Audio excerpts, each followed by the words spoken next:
ઉભા જ રહીશું.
જ્યારે શાનબાલ માટે સાંભળ્યું ત્યારે તે ક્રોધમાન થયો અને તેને ઘણો રોષ ચડ્યો.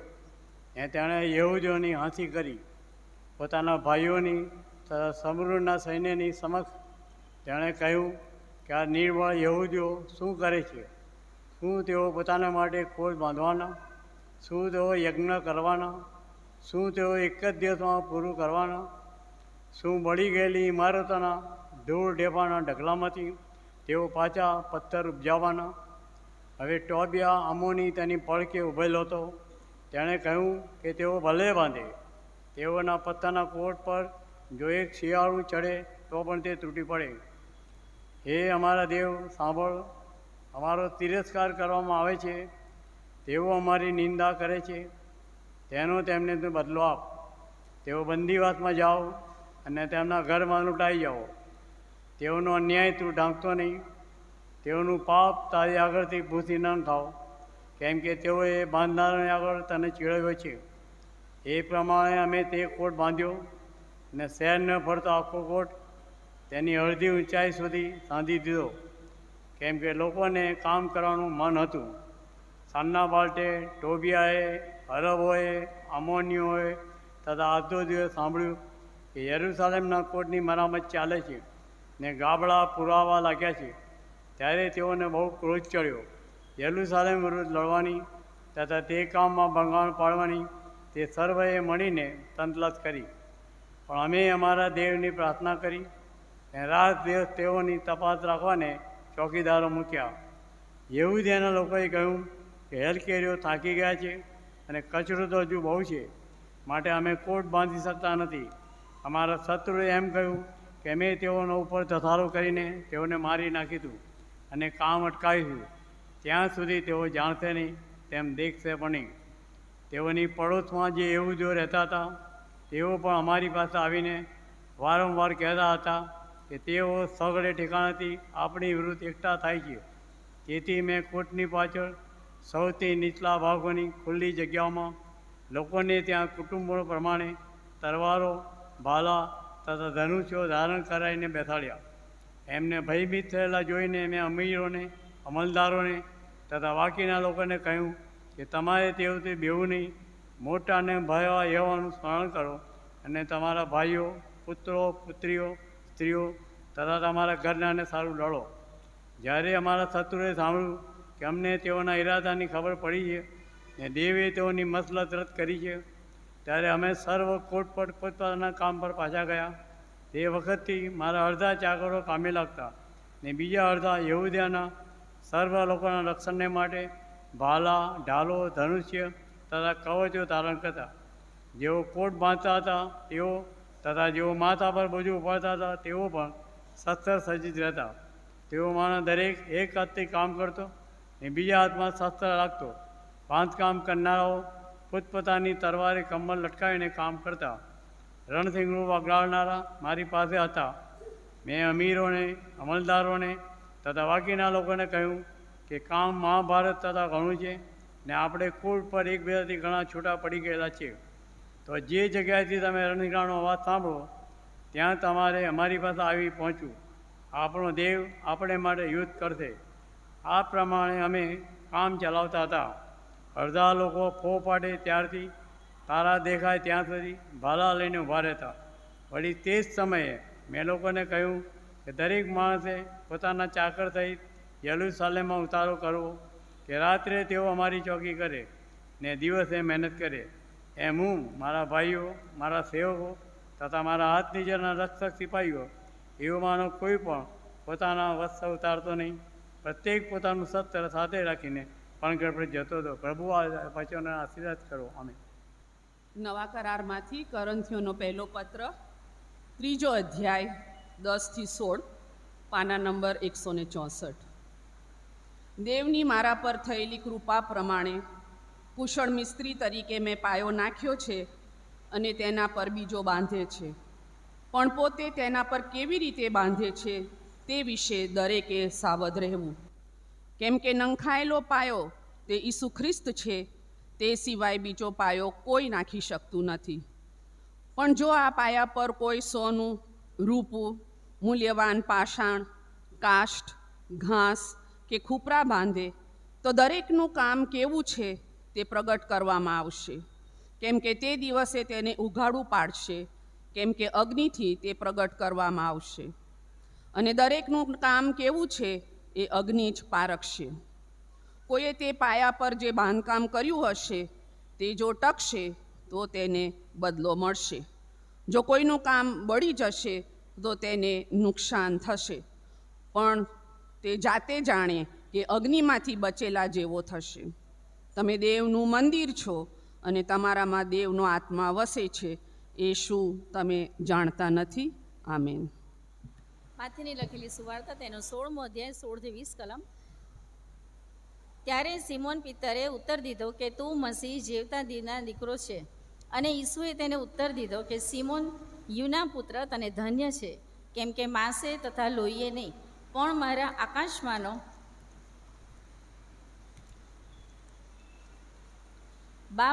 બાપે તને એ જણાવ્યું છે. અને હું પણ તને કહું છું કે તું પિત્તર છે, ને આ પથ્થર પર હું મારી મંડળી બાંધીશ, ને તેની વિરુદ્ધ હાદેસની સત્તાનું જોર નહીં ચાલે. આકાશના રાજ્યની કૂંચીઓ હું તને આપીશ, ને પૃથ્વી પર તું જે કંઈ બાંધશે તે આકાશમાં બંધાશે, અને પૃથ્વી પર તું જે કંઈ છોડશે તે આકાશમાં પણ છોડાશે. ત્યારે તેણે શિષ્યોને આજ્ઞા આપી કે હું ખ્રિસ્ત છું એ તમારે કોઈને કહેવું નહીં. ઈશ્વર તેના વાંચેલા વચન પર આશીષ આપો. આમેન. આપણે આપણા સ્થાન પર ઊભા થઈશું. હું સર્વ સમય યહોવા અને ધન્યવાદ આપીશ. મારે મુખે તેની સ્તુતિ નિરંતર થશે. મારો આત્મા યહોવાને લીધે વડાઈ કરશે. દીન લોકો તે સાંભળીને આનંદ કરશે. મારી સાથે યહોવાને મોટો માનો, અને આપણે એકઠા મળીને તેનું નામ બુલંદ માનીએ. આવો આપણે સ્તુતિ આરાધનામાં જોડાઈશું અને ભરપૂર જીવન તે લઈએ.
ગીત ગાઈશું, સારે સૃષ્ટિ કે માલિક તુમ હી હો.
સ્તુતિના અર્પણો સાથે અમારા જીવનનું અમે તમને અર્પણ કરીએ છીએ, તે તમે માન્ય કરજો. પ્રભુ ઈસુના નામમાં આમેન. આપણે બેસીશું.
પૂજ્ય છાયાને એમ હે પ્રભુ શુદ્ધ કર તું મને કે જઈને સંતે કહું બીજાને તારણની વાત કહું બધાને કે જઈને સંતે કહું બીજાને તારણની વાત કહું બધાને પાપી આપ મને પ્રભુ શુદ્ધ કરે પાપ હે વિભુ પાપી આપ મને પ્રભુ શુદ્ધ કરે પાપ હે વિભુ શુદ્ધ કરે પાપ હે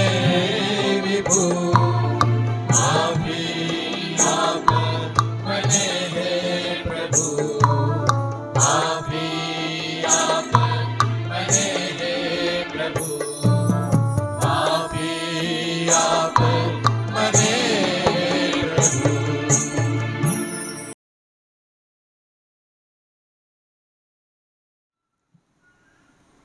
વચનની સેવા માટે ઈશ્વર પિતાનો પુષ્કળ આભાર માનું છું અને આજના જે વચનો છે તે મંડળીને બાંધવા માટે ઈશ્વર કઈ રીતે યાજક એઝરા અને નેહમ્યાનો ઉપયોગ કરે છે તે વિષય પર આપણે મનન કરવા જઈ રહ્યા છે.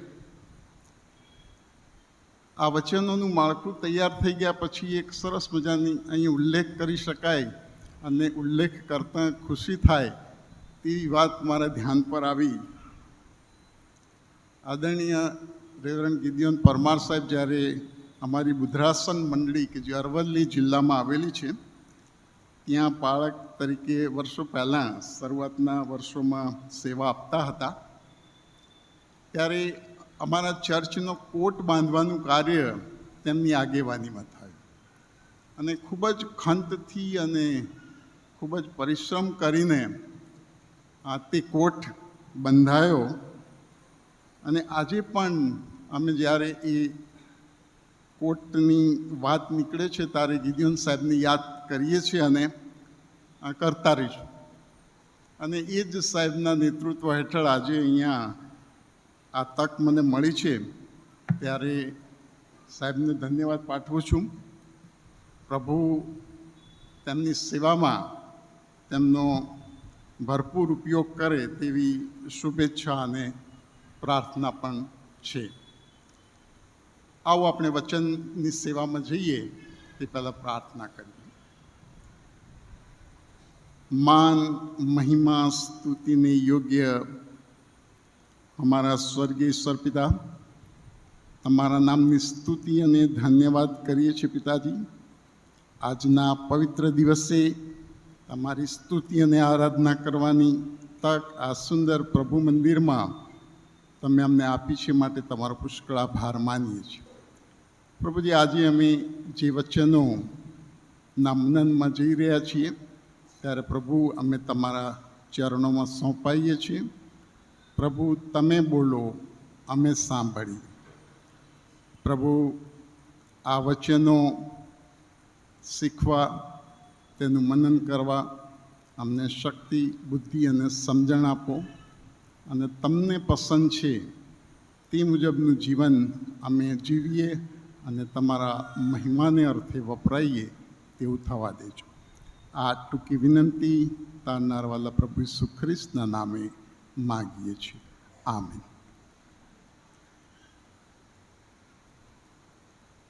પ્રભુ ઈસુ ઈશ્વર પિતા યહોવા અને પવિત્ર આત્મા, પિતા, પુત્ર અને પવિત્ર આત્માથી આ જગતનું સંચાલન થાય છે. યહોવાએ ઇબ્રાહીમને પસંદ કર્યો અને ઇબ્રાહીમને પસંદ કરી અને ઈરાકના કાસદીના ઉરમાંથી તે વચનના દેશમાં લઈ આવે છે. ત્યારબાદની વાર્તા આપણે ઘણીવાર પ્રભુના વચનો સાંભળ્યા છે. ઈસાક, યાકૂબ, યુસફ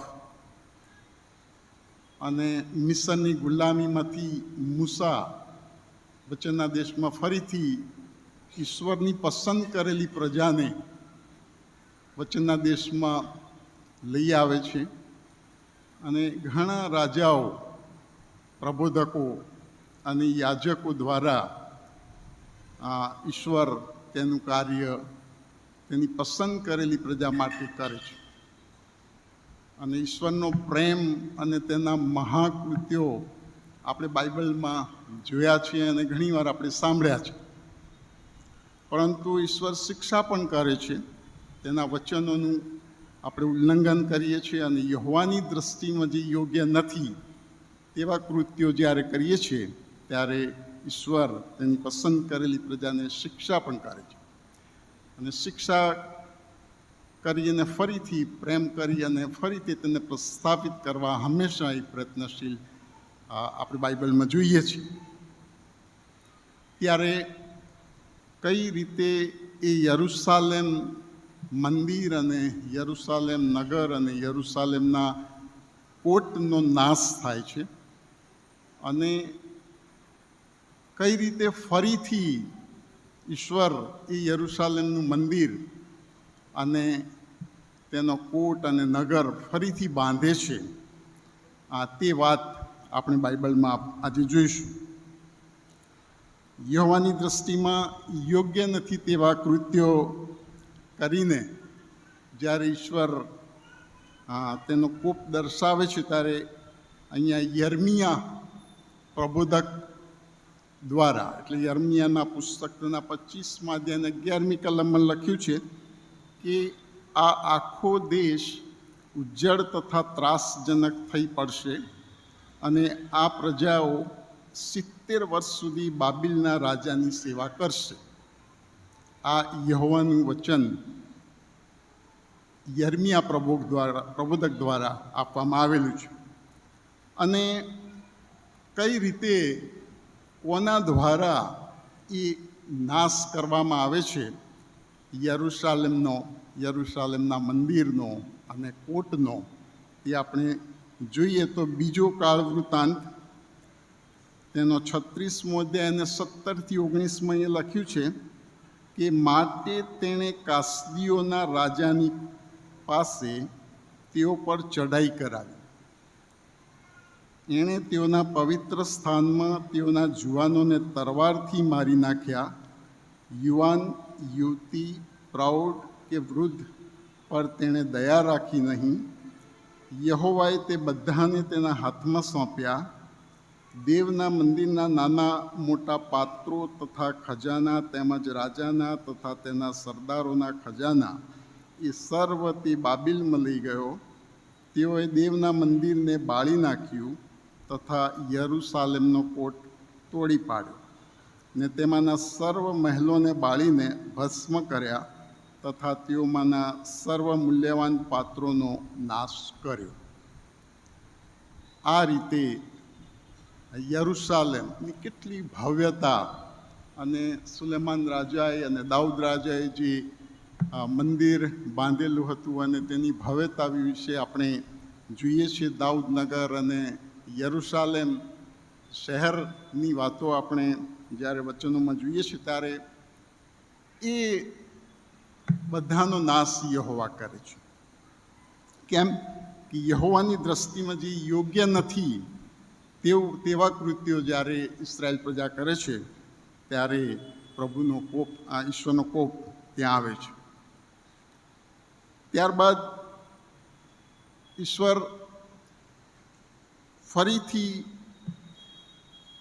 યર્મિયા પ્રભુ દ્વારા વાત કરે છે અને યર્મિયા 29 અધ્યાય અને 10મી કલમમાં લખ્યું છે કેમ કે યહોવા કહે છે કે બાબિલમાં 70 વર્ષ પૂરા થયા પછી હું તમારી મુલાકાત લઈશ ને તમને આ સ્થળે પાછા લાવીને તમને આપેલું મારું વચન હું પૂરું કરીશ.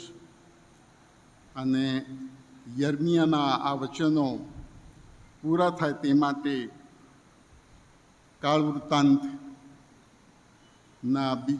બીજા કાળ વૃત્તાંત અને 36મા અધ્યાય અને 22 ને 23ની કલમમાં લખ્યું છે કે હવે ઈરાનના રાજા કોરેશને પહેલે વર્ષે યર્મિયાના મુખથી બોલાયેલું યહોવાનું વચન પૂરું થવા માટે તેના મનમાં યહોવાએ પ્રેરણા કર્યા પ્રમાણે તેણે પોતાના આખા રાજ્યમાં એક એવો લેખિત દંડેરો પીટાવ્યો કે ઈરાનનો રાજા કોરેશ એમ કહે છે કે આકાશના દેવ યહોવાએ મને પૃથ્વીના સર્વ રાજ્યો આપ્યા છે અને યહૂદિયામાંના યરૂશાલેમમાં તેને સારું એક મંદિર બાંધવાની તેણે મને આજ્ઞા આપી છે.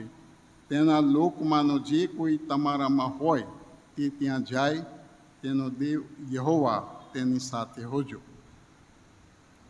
એટલે આપણે જોઈએ છીએ કે યર્મિયા પ્રબોધક દ્વારા ઈરાનના રાજા કોરેશ દ્વારા આ કાર્ય ફરીથી સંપન્ન કરવા માટે યહોવા તેને પસંદ કરે છે. અને ઈરાનના રાજા કોરેશ પછી ત્યાં જે બંદીવાસમાં 70 વર્ષ જેટલા સમયથી બાબિલમાં બંદીવાસમાં રહેલા ઇસ્રાયેલ લોકો છે તેમના આગેવાનોને અને તેમના જુદા જુદા વર્ગના લોકોને ત્યાંથી મોકલી આપે છે. બાઇબલમાં ઉલ્લેખ છે તે પ્રમાણે 42,360 ઇસ્રાયેલી પ્રજાને બાબિલના બંદીવાસથી ફરીથી આ કોરેશ રાજા દ્વારા યરૂશાલેમમાં મોકલવામાં આવે છે. અને તેમાં તે ઉપરાંત 7,537 દાસદાસીઓ અને 8,136 જેટલા જાનવરોને ઈરાનના રાજા કોરેશ ઇસ્રાયેલ પ્રજાને ફરીથી ત્યાં આગળ યરૂશાલેમ નગર અને તેનું મંદિર બાંધવાના કાર્યને અર્થે મોકલી આપે છે. ઇબ્રાહિમ જ્યાંથી આવતો હતો એટલે ઈરાકના કાસદીઓના ઉરમાંથી એ જ રાજાઓએ આ યરૂશાલેમનો નાશ કર્યો યહોવાના આદેશ મુજબ.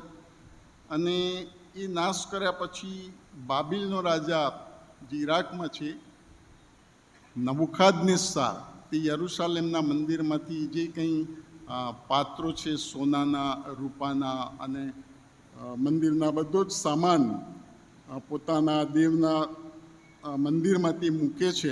ત્યારે કોરેશ રાજા ઈરાનનો કોરેશ રાજા તે પાત્રો અને સોના રૂપાના તમામ જે સાધનો છે તે મંગાવી લે છે અને ફરીથી આ ઇસ્રાયેલ પ્રજાના આગેવાનોને સોંપે છે અને આ રીતે મોકલી આપે છે.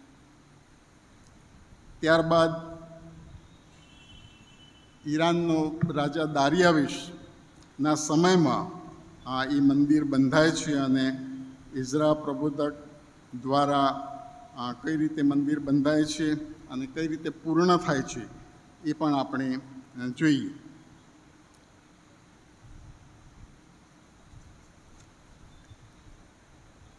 એઝરાનું પુસ્તક તેનો 6ઠ્ઠો અધ્યાય અને 11 અને 12 કલમમાં આ પ્રમાણે લખ્યું છે કે વળી મેં એવો હુકમ કર્યો છે કે જે કોઈ આ હુકમનું ઉલ્લંઘન કરે તેને તેના ઘરમાંથી એક ભારોટિયાની સૂળી બનાવીને તેના પર તેને ચડાવી દેવો અને તેના ઘરનો ઉકરડો કરી દેવો. યરૂશાલેમમાં જે મંદિરમાં દેવે પોતાનું નામ કાયમ રાખ્યું છે તેમાં ફેરફાર કરવાની અથવા તેનો નાશ કરવાની જે રાજાઓ કે પ્રજાઓ પ્રયત્નો કરે તેઓનો નાશ તે દેવ કરો. હું દારિયાવેશ આ હુકમ કરું છું, તેનો બનતી તાકીદે અમલ કરો. એટલે આ પણ ઈરાનના રાજા દારિયાવેશને યહોવા તરફથી આ પ્રેરણા મળે છે અને તે આવો કડક અમલ કરાવવા માટે ઇસ્રાયેલ પ્રજામાં આવું હુકમનામું બહાર પાડે છે અને તે રીતે ફરીથી મંદિર બાંધવાનું કાર્ય શરૂ થાય છે. એઝરા 6ઠ્ઠો અધ્યાય અને 15મી કલમમાં મંદિરનું કાર્ય પૂર્ણ થાય છે તેનો ઉલ્લેખ છે.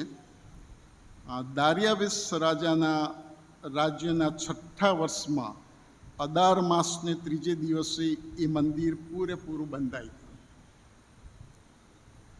હવે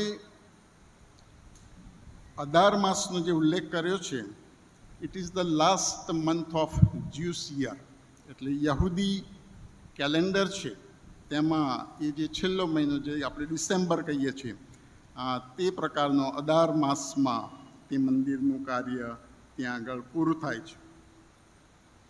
અને ત્યારબાદ ઈરાનના રાજા આર્તાશાસ્તા ની કારકિર્દીમાં ફરીથી આ મંદિરનું તો કાર્ય પૂરું થઈ ગયું, મંદિર બંધાઈ ગયું, બંદીવાસમાં રહેલા બધા લોકોને ત્યાં મોકલી આપ્યા, પરંતુ એ મંદિર અને નગરનું તો બાંધકામ થયું, પરંતુ આત્મિક રીતે લોકોને તૈયાર કરવા માટે પ્રભુના વચનો મુજબ અને પ્રભુની યહોવાની દ્રષ્ટિમાં જે યોગ્ય છે તે કરવા સારું, આત્મિક બાંધકામને સારું યહોવા એઝરાને પસંદ કરે છે.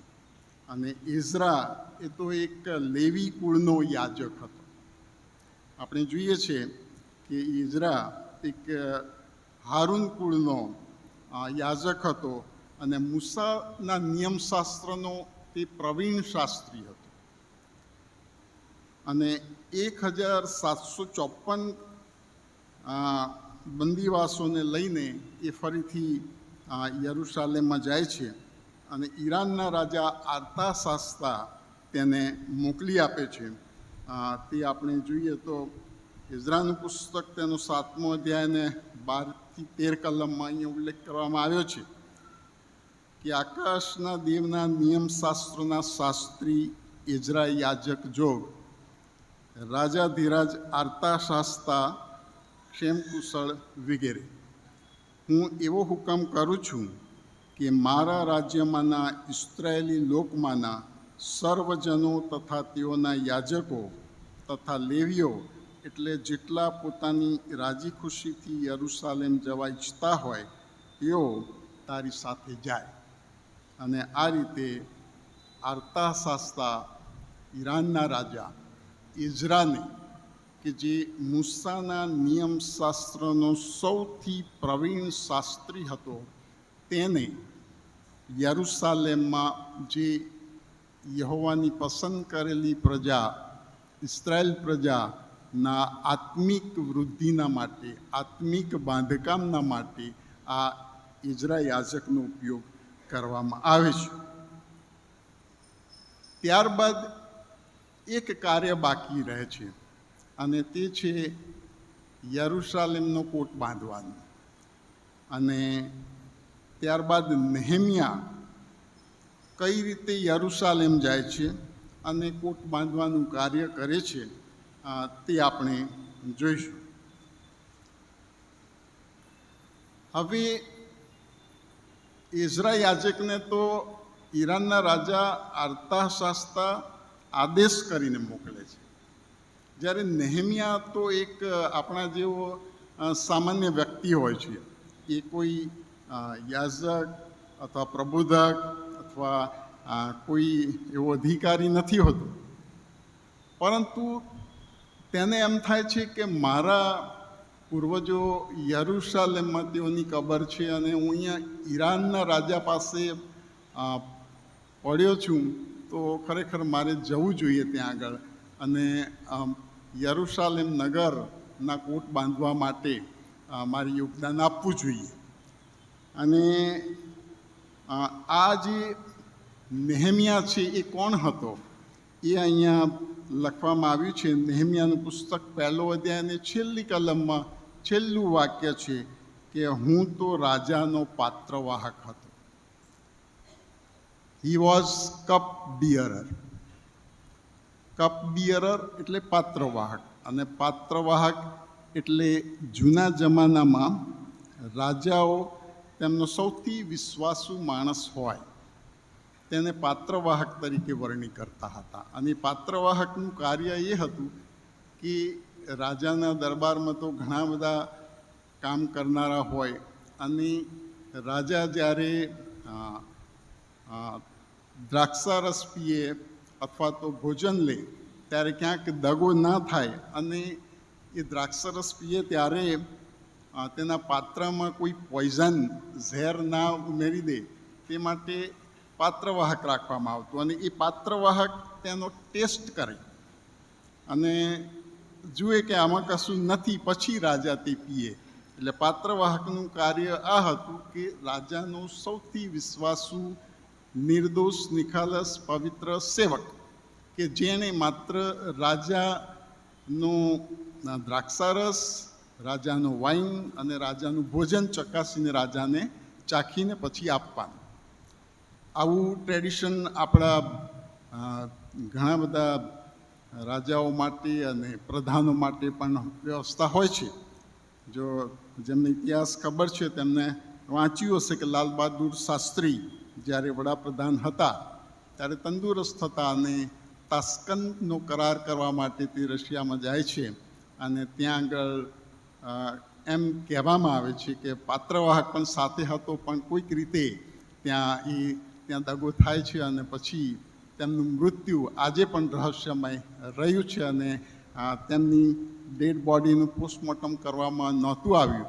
તેના માટે આજે પણ ઘણી બધી કોન્ટ્રોવર્સી આપણે ક્યાંક વાંચીએ છીએ. તો આવા એક પાત્રવાહકની પસંદગી યહોવા કરે છે અને આર્તા શાસ્તા રાજાને કઈ રીતે મારે કહેવું કે મારી આ ઈચ્છા છે, એટલે એ ખૂબ જ દુઃખી થાય છે અને ઉદાસ થાય છે.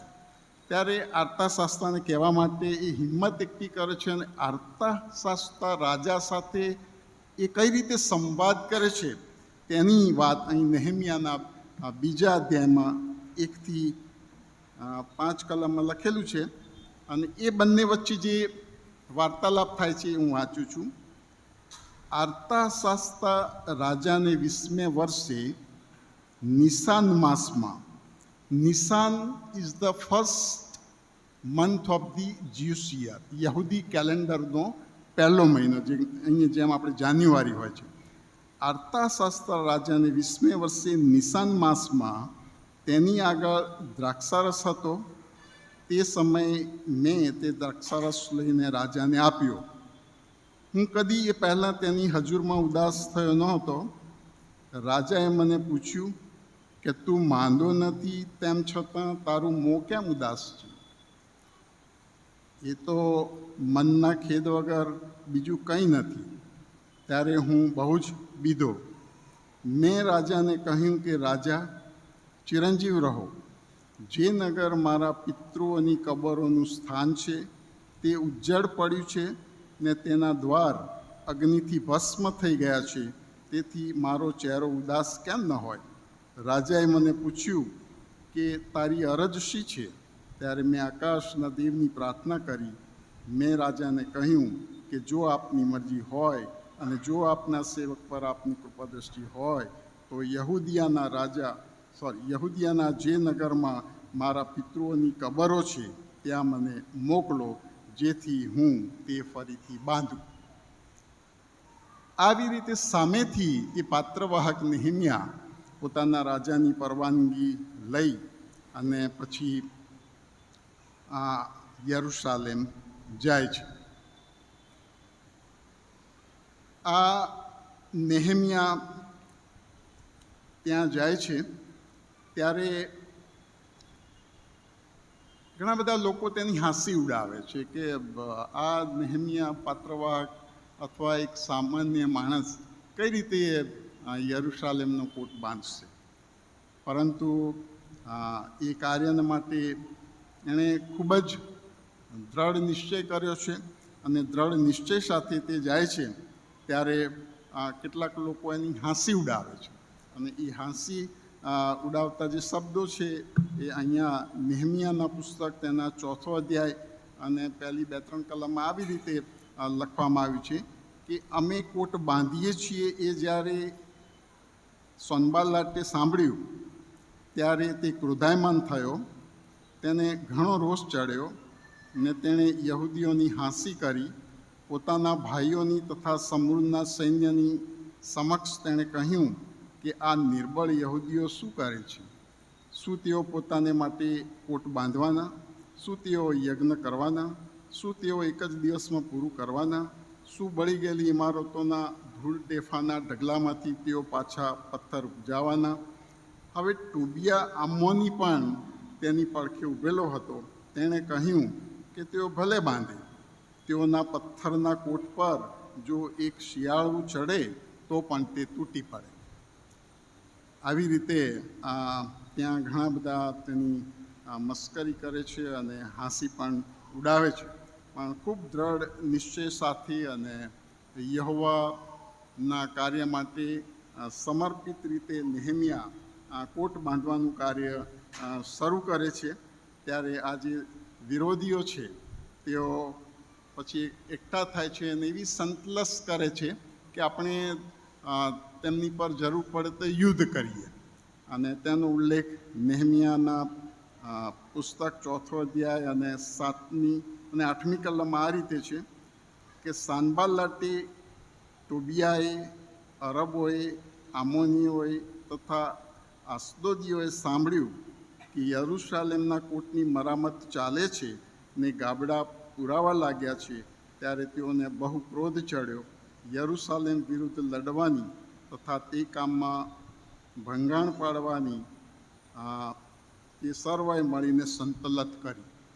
એટલે પછી એ પણ નોબત આવે છે કે કોટ બાંધવું એટલું સરળ નથી.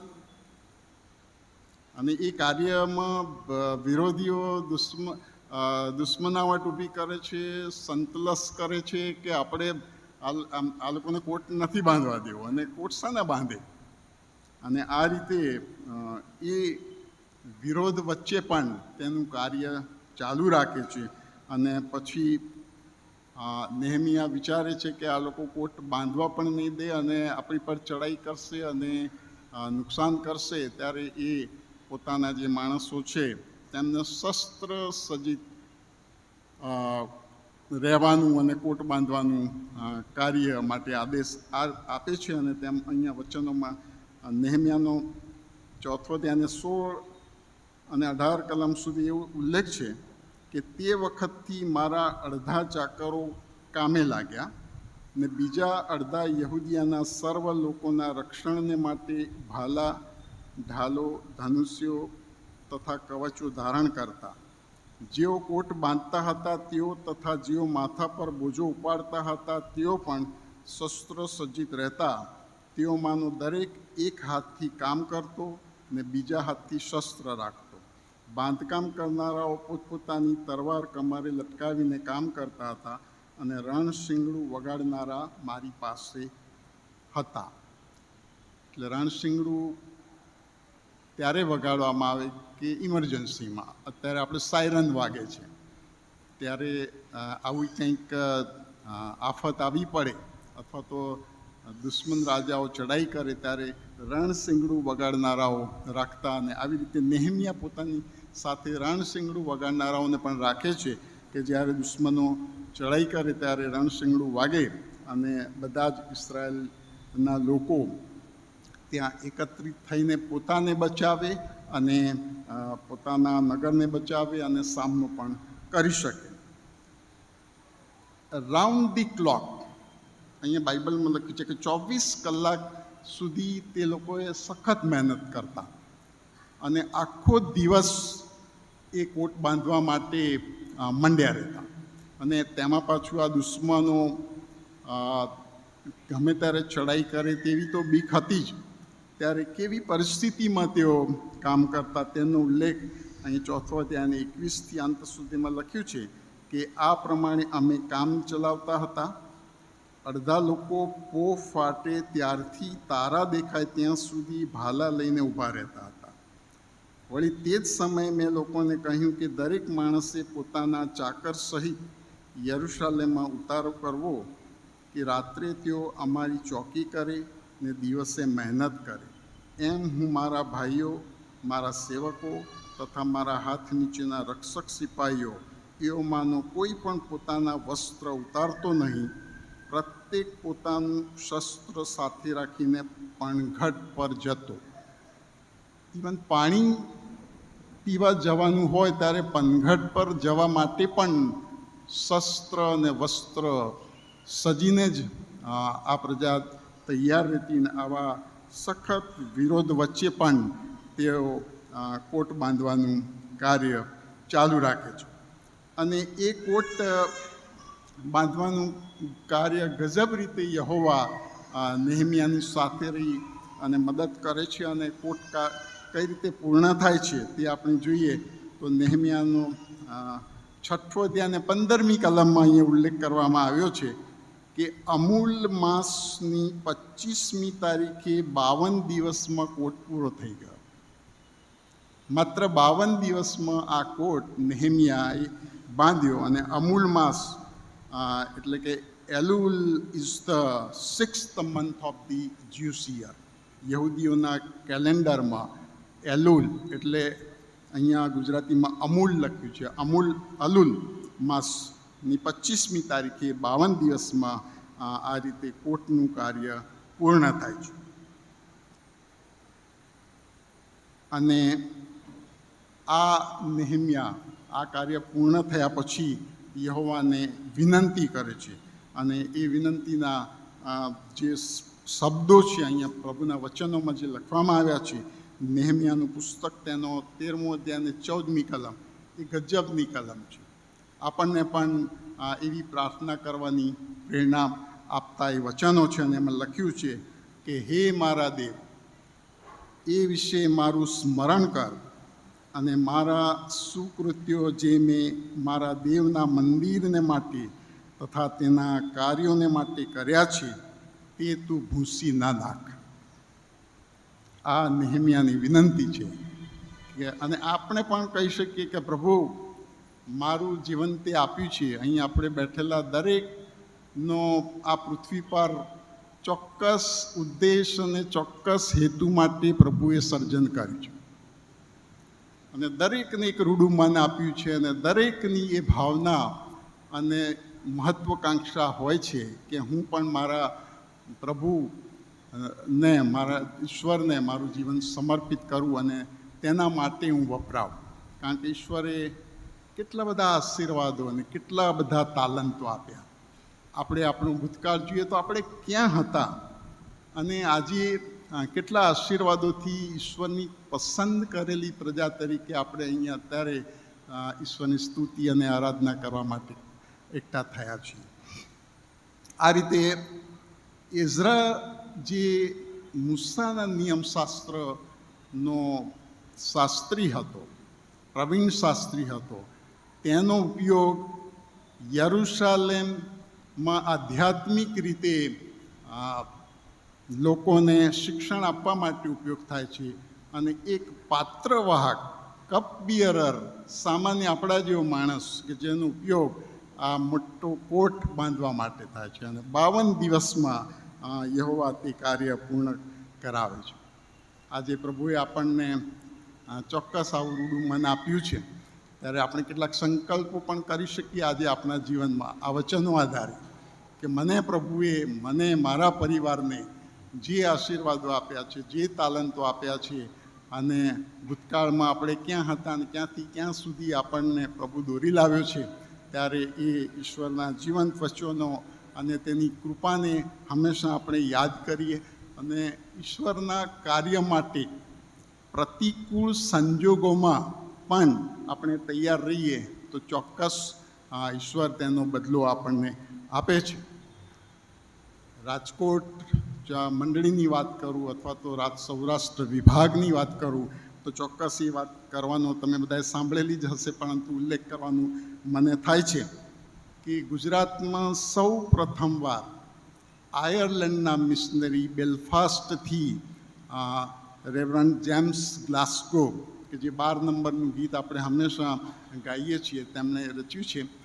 જેમ્સ ગ્લાસ્ગો અને રેવરન્ડ એલેક્ઝાન્ડર, જેમ્સ ગ્લાસ્ગો તેમના વાઈફ મેરી સાથે અને એલેક્ઝાન્ડર તેમના ધર્મપત્ની એલિનોર સાથે બેલફાસ્ટથી બોમ્બે આવે છે અને બોમ્બેથી ઘોઘા બંદરે આવે છે અને ઘોઘા બંદરથી પછી 7 દિવસ ગાડાની મુસાફરી કરીને અહીંયા રાજકોટ આવે છે.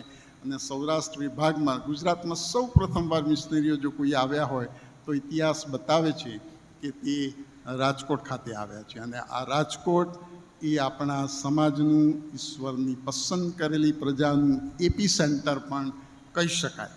અને વચનનો દેશ અથવા વચનનો પ્રદેશ પણ કહીએ રાજકોટ તો એ કંઈ અતિશયોક્તિ નથી. અને ત્યારબાદ પછી બીજા કેટલાક એંગ્લિકન મિશનરીઓ ઉત્તર ગુજરાતમાં 1880માં આવે છે.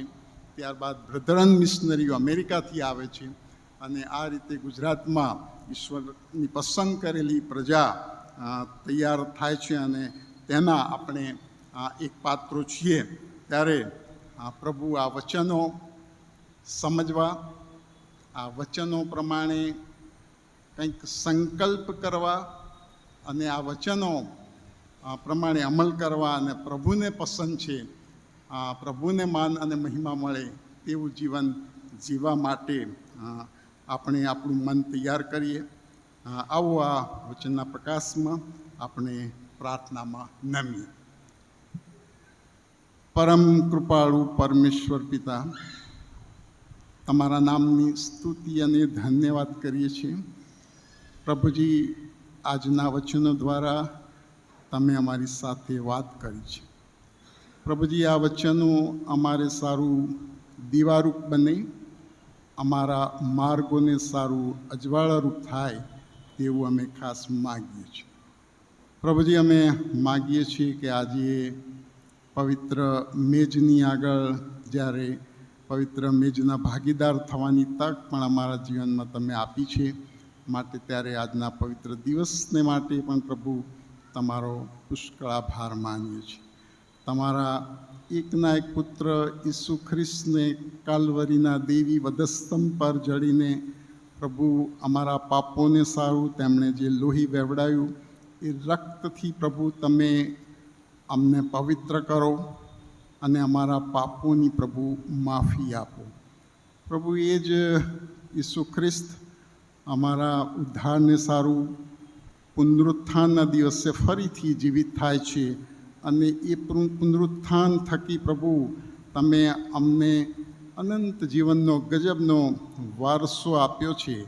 એ વારસાના પણ ભાગીદાર થવાને માટે પ્રભુજી આ વચનો અમારા જીવનમાં ઉપયોગી થાય અને પ્રભુ તમને પસંદ છે તે પ્રકારના તમારી દૃષ્ટિમાં જે યોગ્ય છે તે કૃત્યો કરીને અમારી રૂઢિકરણીઓ દ્વારા અમે તમારા જ નામને માન અને મહિમા આપીએ તેવું થવા દેજો. પ્રત્યેકને પ્રભુ, આ મંડળીના સર્વ પરિવારોને તમારી પ્રેમી પાંખોની છાયામાં પ્રભુ સમેટી રાખજો. આ વિનંતી તારનારવાલા પ્રભુ ઈસુ ખ્રિસ્તના નામે માગીએ છીએ. આમેન.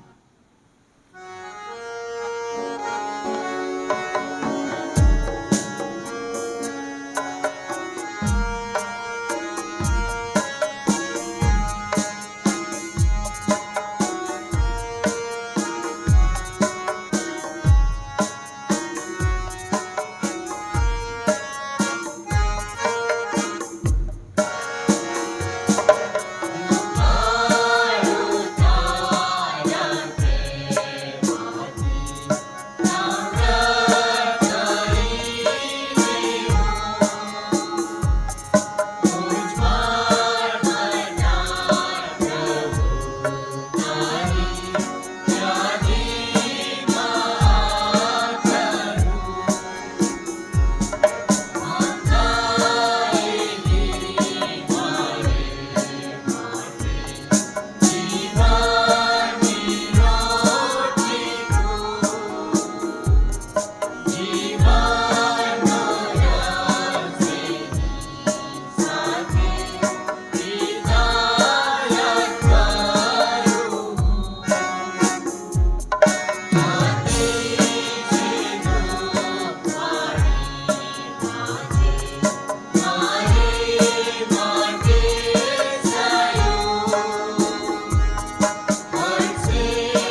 પાસ્ટોરેટ કમિટીના સભ્યોને વિનંતી કે તેઓ આગળ આવી જશે.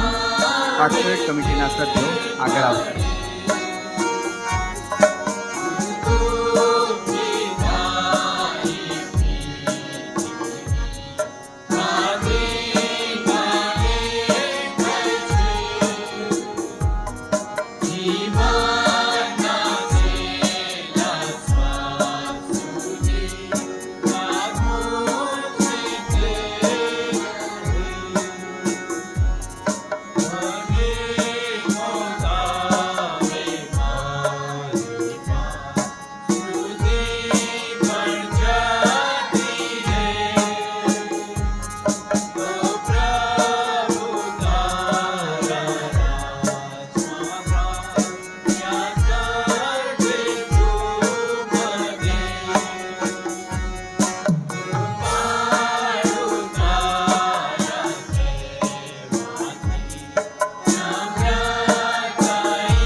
આકાશમાંના અમારા બાપ, તમારું નામ પવિત્ર મનાવો, તમારું રાજ્ય આવો, જેમ આકાશમાં તેમ પૃથ્વી પર તમારી ઈચ્છા પૂરી થાય. દિવસની અમારી રોટલી આજ અમને આપો, જેમ અમે અમારા ઋણીઓને માફ કરીએ છીએ તેમ તમે અમારા ઋણ અમને માફ કરો. અમને પરીક્ષણમાં ન લાવો, પણ ગુંડાઈથી અમારો છૂટકો કરો, કેમ કે રાજ્ય તથા પરાક્રમ તથા મહિમા સર્વકાળ સુધી તમારા જ છે. ત્રિએક ઈશ્વર એટલે ઈશ્વર પિતા, ઈશ્વર પુત્ર અને ઈશ્વર પવિત્ર આત્માનો આશીર્વાદ આપણા સર્વ પર તેમજ અને રાજકોટ મંડળીના તમામ પરિવારજનો પર ઉતરી આવો. સદા આપણી સાથે રહો. આમેન.